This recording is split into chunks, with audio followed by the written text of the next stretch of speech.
In this video, we're going to be testing claims about two dependent samples or matched pairs. The notation D is the individual difference between the two values in a single matched pair. Mu sub D is the mean value of the difference D for the population of all matched pairs of data. D bar is the mean value for the difference D for the paired, and this should be ED, sample data. S sub D is the standard deviation of the difference D for the paired sample data. N is the number of pairs of sample data, and the degrees of freedom is n minus 1.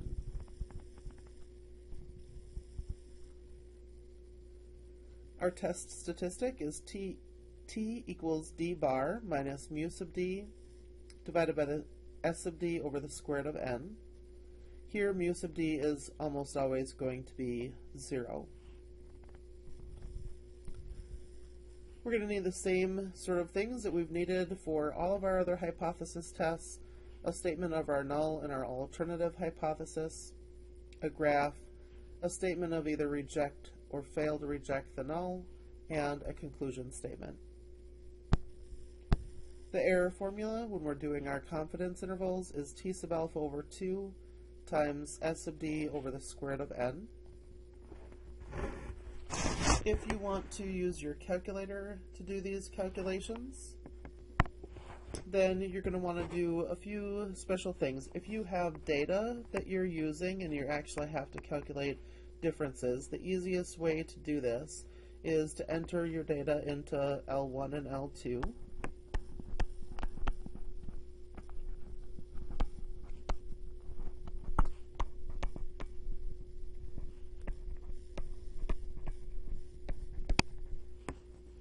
And then you want to arrow, so L3 is highlighted.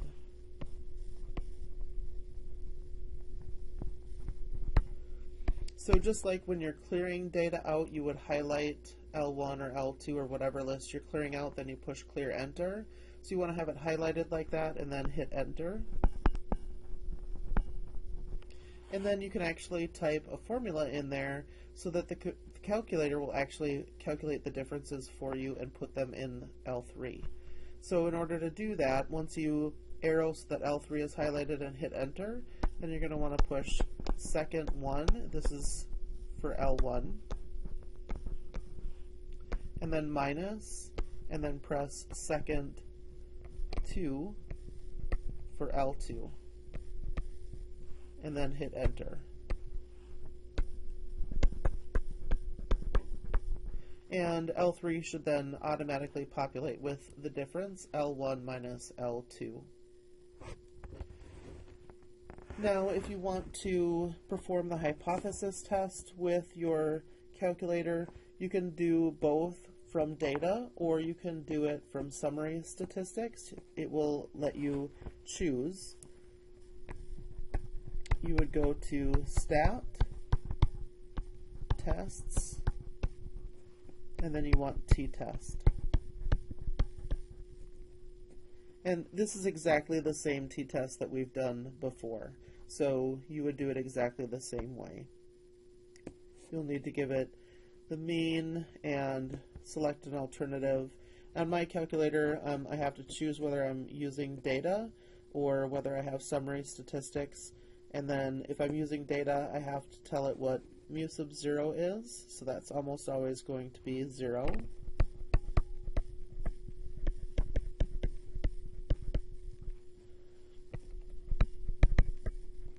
And then for frequency, we want 1. And then we also need to tell it what our alternative hypothesis is. And if you're doing it from stats, then you need to give it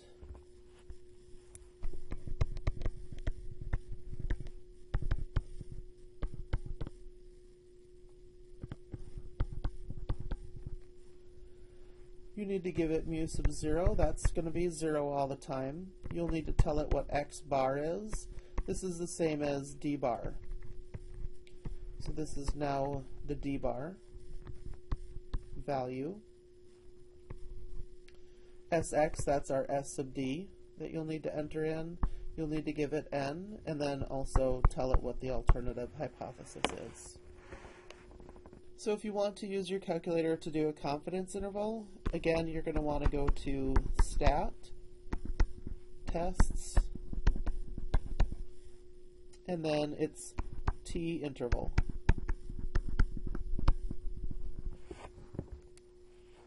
And you can choose either data or stats, and then this is exactly how it was with our other calculations. So you need to give it x bar, the standard deviation, so again this is really d bar now, and then the standard deviation, and then you need to give it n, and you need to give it this confidence level, and then you would be able to calculate it from there. If you're going to input data, then you would give the list and frequency 1,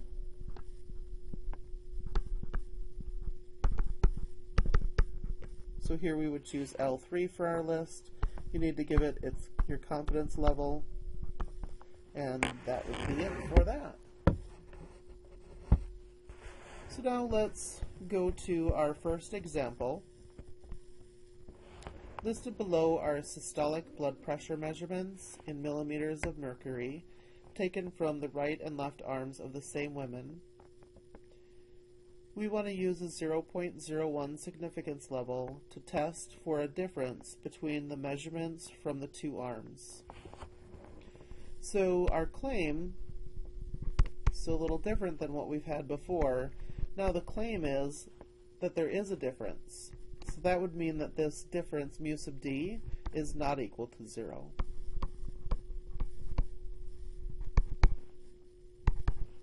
The opposite then would be mu sub d is equal to 0. So our alternative, or our null hypothesis is mu sub d equals 0, and the alternative is mu sub d is not equal to 0. And our claim is in the alternative hypothesis. So now we need to calculate all of these differences. If you don't have a graphing calculator, then you will have to actually just compute these differences down the line. And 102 minus 175 gives you negative 73. 101 minus 169 is negative 68. 94 minus 182 is negative 88. 79 minus 146 is negative 69. And 79 minus 144 is negative 65.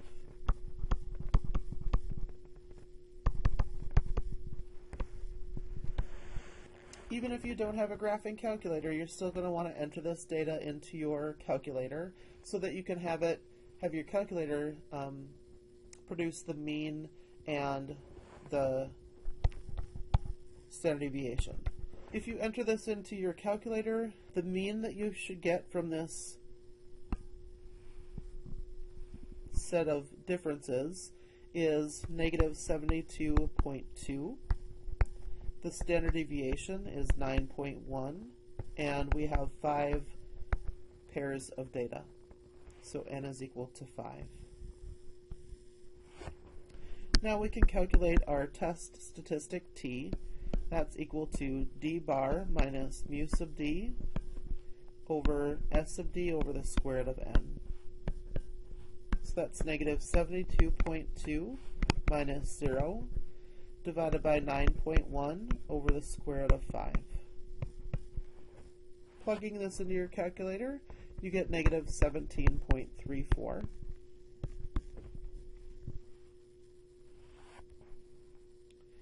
Now we can find our critical value. We have a two-tailed test, so we're going to need both the positive and the negative numbers. So in order to find our critical value, we need our alpha level. Our alpha level for this one is 0.01. This is a two-tailed test, so we want the alpha to be in both tails. This is a t-distribution, so bring up the t-table. I had 5 ordered pairs. So n is equal to 5, that gives me degrees of freedom of 4. So we have 4 degrees of freedom. We are doing a 0.01 significance level, so the area in two tails, because I have a two-tailed test, is 0.01 with 4 degrees of freedom. So that gives me a critical value of 4.604. And again, you want both of those, the positive and the negative, because we have a two-tailed test. Putting this information onto our graph, we have negative 4.604 and positive 4.604. These are my critical values. And then my test statistic is negative 17.34. So this is in the tail, which tells me I'm going to reject the null hypothesis. If you do this on your calculator, then your calculator will give you a p-value. And the p-value for this particular test is 6.49, and it'll be e negative 5. So that's basically 0, so approximately 0. If you're going to use your graphing calculators and the p-value method, then instead of the graph labeled the way that we have it right now, instead of the critical values, you're going to label that with alpha. And actually, because it's a two-tailed test, we want alpha over 2 here. So alpha over 2 here is 0.005.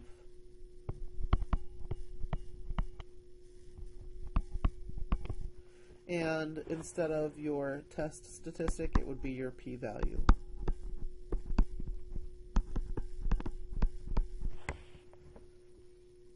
Now we need to state our conclusion.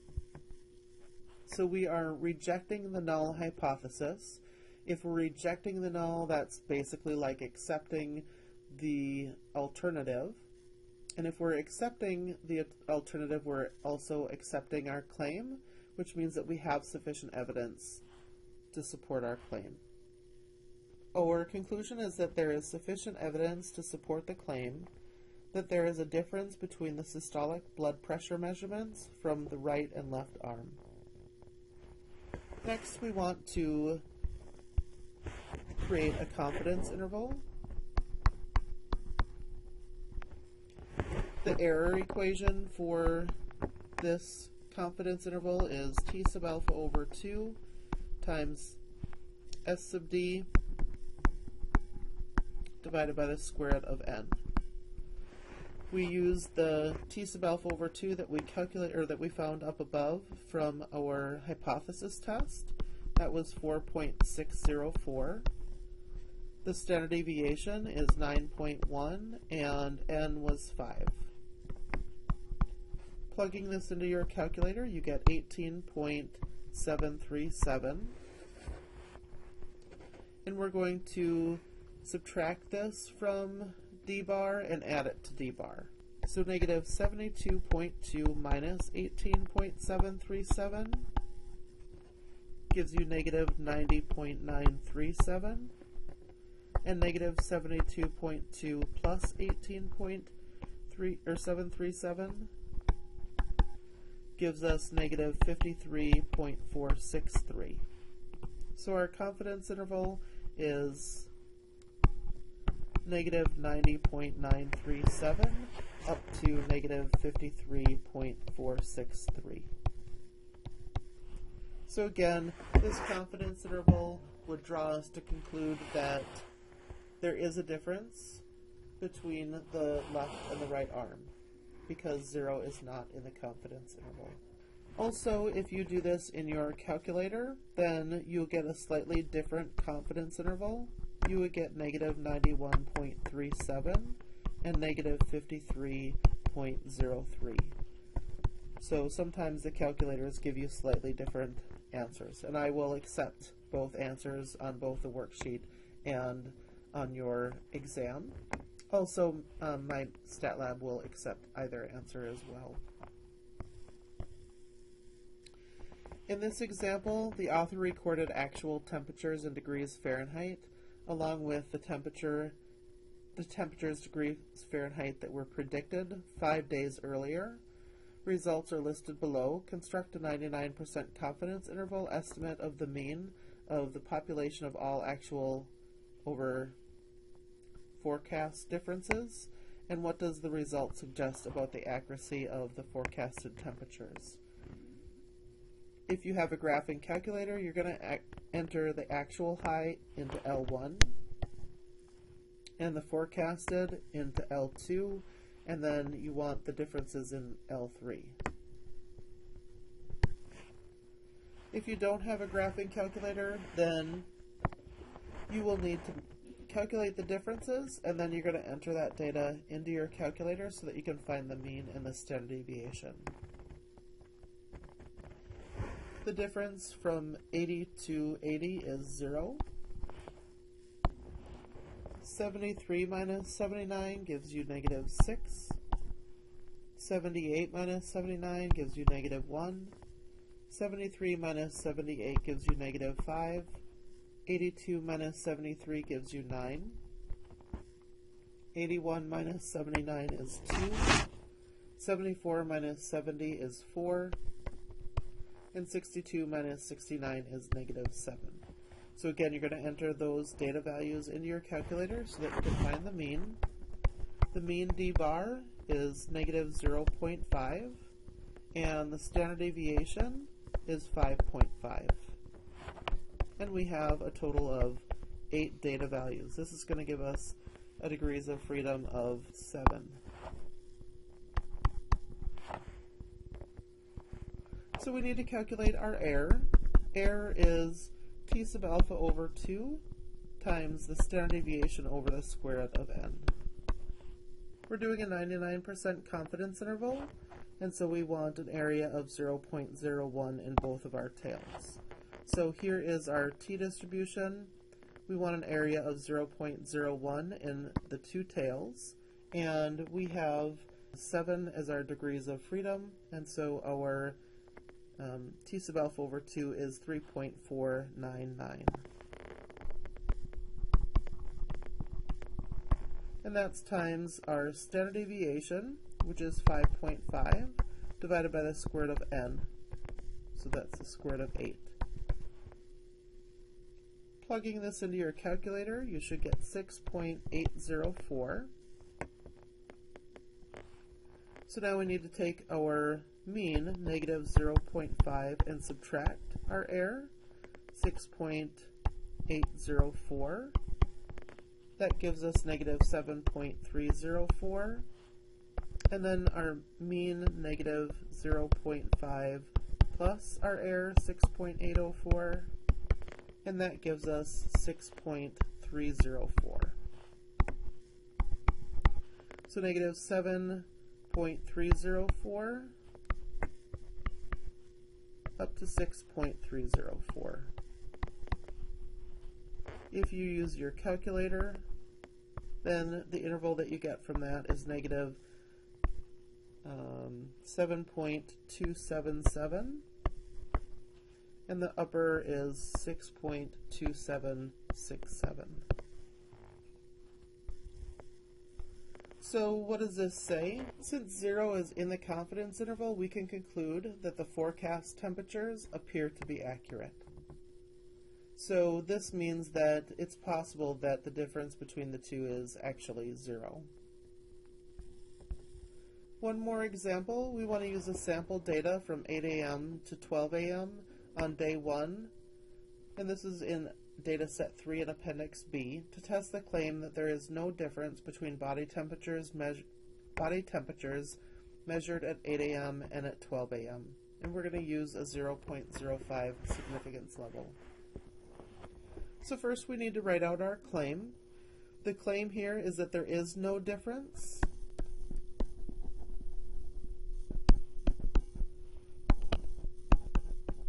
And so that means mu sub d equals 0.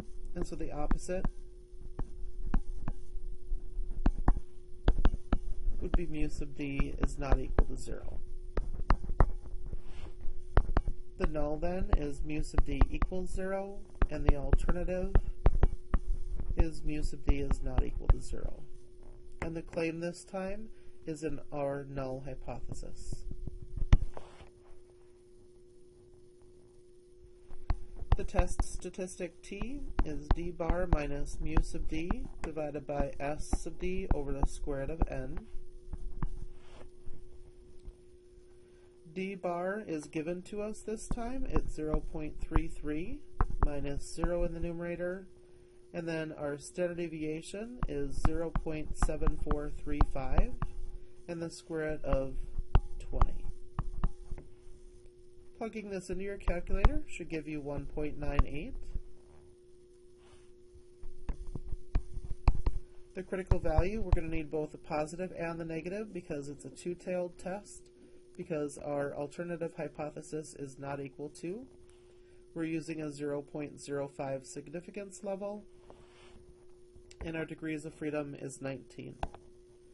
So we want 19 degrees of freedom. We're using a 0.05 significance level, so we're going to be using the third column over.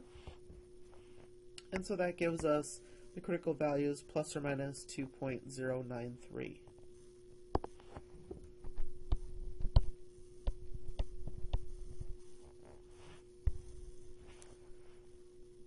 If you do this with your graphing calculator, then you'll get a p-value, and the p-value that you get will be 0.0618.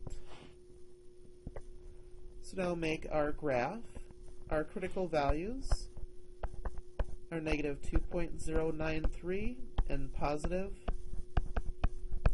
2.093, and our test statistic is 1.98. So this tells me that I'm going to fail to reject the null.